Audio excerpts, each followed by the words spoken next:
In a rough-hewn wooden shanty past Wandoan in the wild lived a man named Benton Campbell, known as Ben.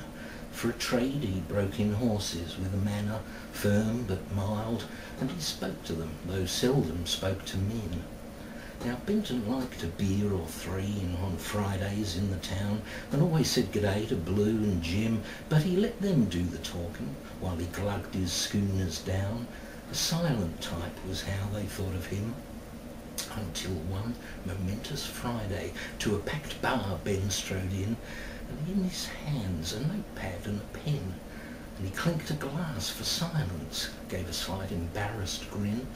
"I've read a poem that I will read to yous," said Ben. Well, the pub went deathly silent, just as if the bar was shut, for not one of them had dreamed that Ben could write, and they watched with fascination as the breaker from the hut flipped his pad and read his poem to them that night. In rhyme he told an epic tale of a treasured horse named Pride, a jet-black mare who stood full 15 hands, and how Ben loved that horse and rode her years until she died, and then he buried her somewhere peaceful on his lands.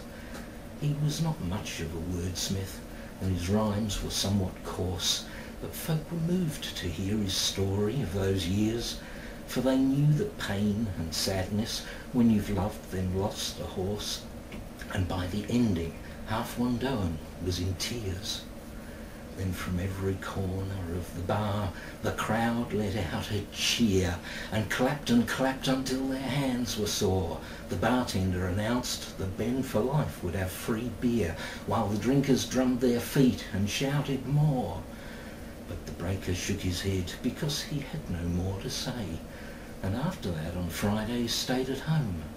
But the locals never forgot the scene, and speak of it today, that awesome night when Benton Campbell read his poem.